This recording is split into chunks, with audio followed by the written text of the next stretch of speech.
রাতের সংবাদে আপনাকে স্বাগতম। প্রথমে জানিয়ে দিচ্ছি সংবাদ শিরোনাম।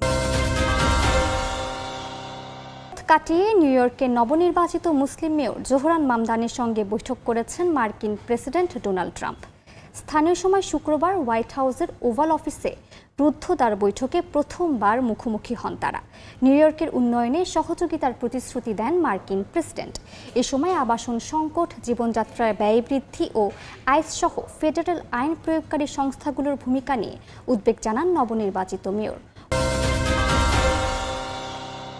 যুদ্ধবিরতির মধ্যেই গাজার উত্তরাঞ্চলে স্থল অভিযান চালিয়েছে ইসরায়েল। পূর্ব জেরুজালেম থেকে পশ্চিম তীর সব জায়গায় বাড়ছে সহিংসতা, গ্রেফতার আর বসতি স্থাপনকারীদের হামলা।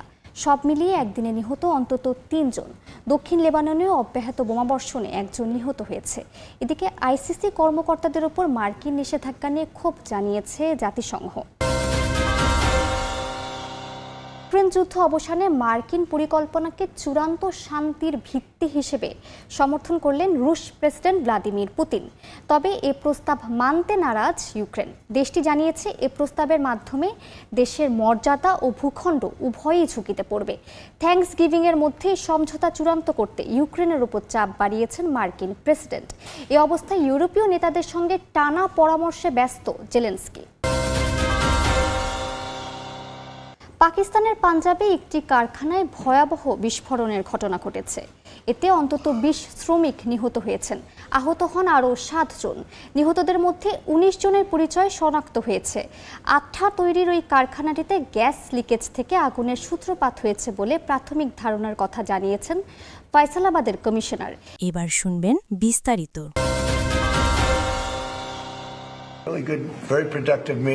সৌহার্দ্য ও হৃদ্যতাপূর্ণ পরিবেশে মার্কিন প্রেসিডেন্ট ডোনাল্ড ট্রাম্পের সঙ্গে নিউ ইয়র্ক সিটির নবনির্বাচিত মেয়র জোহরান মামদানির বৈঠক। স্থানীয় সময় শুক্রবার বিকেল ৩টার পর হোয়াইট হাউসে রুদ্ধদ্বার বৈঠক করেন তারা।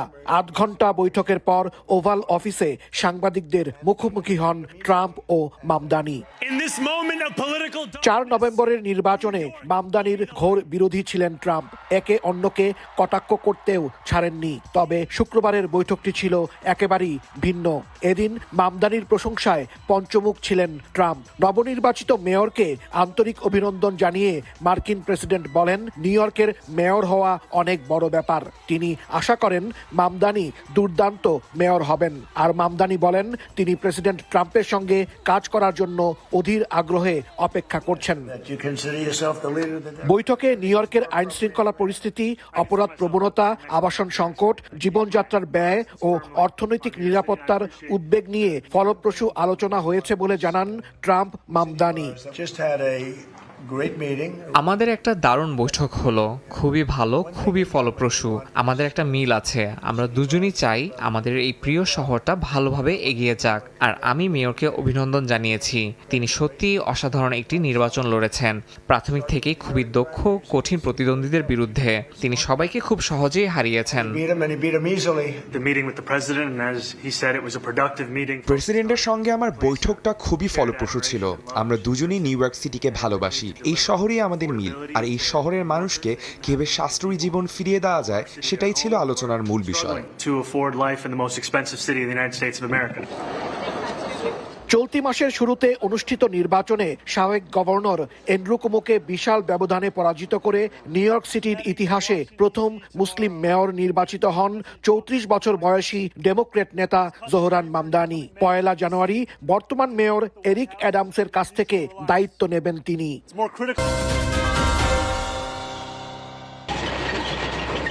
গাজা উপত্যকার তুফা ও সুজাইয়ার মতো উত্তরের এলাকাগুলোতে ৩০০ মিটার ভেতর পর্যন্ত ঢুকে পড়েছে ইসরায়েলি সাঁজোয়া যান। গাজা সিটি কর্তৃপক্ষ বলছে ইয়েলো লাইন পশ্চিম দিকে ঠেলে সামরিক অঞ্চল ইচ্ছাকৃতভাবে বড় করছে দখলদার বাহিনী। এতে নিরাপদ ভেবে থাকা পরিবারগুলো আবারও বাস্তুচ্যুত হচ্ছে। জাতিসংঘ বলছে ১০ অক্টোবর যুদ্ধবিরতি শুরু হওয়ার পর এখন পর্যন্ত গাজায় শুধু শিশুই নিহত হয়েছে অন্তত ৬৭ জন। পূর্ব জেরুজালেমের কাফর আকাবে ফিলিস্তিনি কিশোরদের গুলি করে হত্যা করেছে ইসরায়েলি বাহিনী। নাবলুসের কাছে থাকা এক বাসিন্দাকে বাড়িতে ঢুকে গুলি করে লাশ নিয়ে যায় সেনারা। রেড ক্রিসেন্টের সদস্যদেরও ঘটনাস্থলে ঢুকতে দেয়নি তারা। তুবাস, জর্ডান ভ্যালি, বেথলহেম সব জায়গায় রাতভর অভিযান, গ্রেপ্তার আর টিয়ার গ্যাসে অসুস্থ মানুষদের সংখ্যাও বাড়ছে। অন্যদিকে অবৈধ ইসরায়েলি বসতি স্থাপনকারীরা হুয়ারা ও আবু ফালা এলাকায় বাড়িঘর পুড়িয়ে দিয়েছে। এদিকে লেবাননের প্রেসিডেন্ট জোসেফ আউন ঘোষণা করেছেন ইসরায়েলের আক্রমণ বন্ধ করে দখলকৃত 5টি অবস্থান ছাড়লে লেবাননের সেনাবাহিনী সঙ্গে সঙ্গে সেখানে নিয়ন্ত্রণ নেবে। তিনি আন্তর্জাতিক মহলের তত্ত্বাবধানে একটি স্থায়ী চুক্তির কথাও বলেছেন। কিন্তু পরিস্থিতি স্থিতিশীল না থাকায় শুক্রবারও একটি গাড়িতে ইসরায়েলি বিমান হামলায় দক্ষিণ লেবাননের নিহতের খবর পাওয়া গেছে। এর মধ্যে ইসরায়েলি নেতাদের বিরুদ্ধে গ্রেপ্তারি পরোয়ানা অনুমোদনের পর মার্কিন নিষেধাজ্ঞার প্রভাবে ক্ষতির মুখে ফরাসি বিচারক নিকোলা গিলু সহ আইসিসির কর্মকর্তারা। জাতিসংঘ বলছে এভাবে একতরফা নিষেধাজ্ঞা আরোপ বৈশ্বিক ন্যায় বিচার ব্যবস্থাকে দুর্বল করার পাশাপাশি সংশ্লিষ্ট ব্যক্তিদের ব্যক্তিগত জীবনকেও গুরুতর ক্ষতির মধ্যে ফেলছে।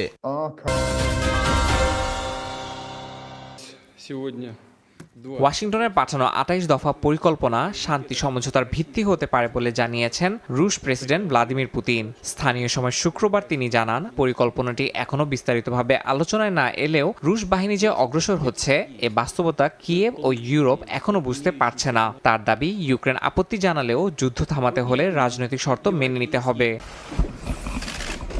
এদিকে মার্কিন প্রেসিডেন্ট ডোনাল্ড ট্রাম্প বলেছেন, থ্যাঙ্কসগিভিং এর মধ্যেই কিয়েভকে ফ্রেমওয়ার্ক ডিল গ্রহণ করতে হবে। তবে এতে এমন কিছু প্রস্তাব রয়েছে যা আগে থেকেই প্রত্যাখ্যান করেছে ইউক্রেন, বিশেষ করে অঞ্চল সমর্পণ এবং ন্যাটোতে যোগদানের আকাঙ্ক্ষা পরিত্যাগের বিষয়টি। এই কারণে কিয়েভ বলছে, সমঝোতার এই প্রস্তাবের মাধ্যমে দেশের মর্যাদা ও ভূখণ্ড উভয়ই ঝুঁকিতে পড়বে। জাতির উদ্দেশ্যে প্রেসিডেন্ট জেলেনস্কি জানান, ইউক্রেন তার ইতিহাসের সবচেয়ে কঠিন এক মুহূর্ত পার করছে। তিনি যুক্তরাষ্ট্রের সঙ্গে গঠনমূলক আলোচনা চলছে বলে উল্লেখ করেন এবং মার্কিন ভাইস প্রেসিডেন্ট জেডি ভ্যান্সের সঙ্গে প্রায় 1 ঘন্টার ফোনালাপের কথা জানান। যুক্তরাষ্ট্রের দাবির প্রেক্ষাপটে মিত্রদের সঙ্গে আলোচনার তীব্রতা আরও বাড়ানো হয়েছে। কিয়েভ জানিয়েছে, মার্কিন পরিকল্পনা নিয়ে ইউরোপীয় কমিশনের president Ursula von der Leyen, council president Antonio Costa এবং ন্যাটো মহাসচিব মার্ক রুটের সঙ্গে জেলেনস্কি ফোনালাপ করেছেন। এছাড়া জার্মান চ্যান্সেলর সহ ফরাসি প্রেসিডেন্ট ইমানুয়েল ম্যাক্রো এবং ব্রিটিশ প্রধানমন্ত্রী কিয়ার স্টারমারের সঙ্গেও কথা বলেছেন তিনি। আগামী কয়েকদিনে আরও বৈঠক ও ফোনালাপ নির্ধারিত আছে, যেখানে যুক্তরাষ্ট্র, ইউরোপ, ইউক্রেনের দলগুলো যৌথভাবে কাজ করবে বলে জানিয়েছে দেশটি। স্থানীয় সময় শুক্রবার ভোরে পাঞ্জাব প্রদেশের ফয়সালাবাদে একটি আঠা তৈরির কারখানা হঠাৎ করে বিস্ফোরণে কেঁপে ওঠে। আগুন ধরে যায় ওই কারখানা সহ আশপাশের আরও 3টি কারখানায়। মুহূর্তেই ধ্বংসস্তূপে পরিণত হয় কারখানাটি। বিস্ফোরণের কারণে আশপাশের অন্তত 60টি বাড়ি ক্ষতিগ্রস্ত হয়েছে। প্রাথমিকভাবে গ্যাস লিকেজ থেকে বিস্ফোরণ ও আগুনের সূত্রপাত বলে ধারণার কথা জানিয়েছেন ফয়সালাবাদের কমিশনার। ধ্বংসস্তূপ থেকে বহু শ্রমিকের মরদেহ উদ্ধার করা হয়েছে। আহতদের উদ্ধার করে ভর্তি করা হয় স্থানীয় হাসপাতালে। এ ঘটনায় কারখানা মালিককে গ্রেফতার করা হয়েছে। কারখানাটিতে উদ্ধার কাজ শেষ হলেও ধ্বংসস্তূপ সরানোর কাজ এখনও চলমান। বিস্ফোরণে হতাহতের ঘটনায় শোক প্রকাশ করেছেন পাঞ্জাবের মুখ্যমন্ত্রী মরিয়ম নওয়াজ।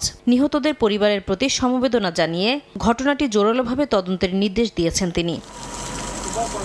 এদিকে নিহত শ্রমিকের পরিবারকে আর্থিক ক্ষতিপূরণের পাশাপাশি আহতদের সম্পূর্ণ বিনামূল্যে চিকিৎসার দাবি জানিয়েছে ন্যাশনাল ট্রেড ইউনিয়ন ফেডারেশন। সরকার ও মালিকপক্ষের অবহেলার কারণে কারখানাগুলো শ্রমিকদের জন্য মৃত্যুফাঁদে পরিণত হয়েছে বলেও অভিযোগ করেছে সংগঠনটি।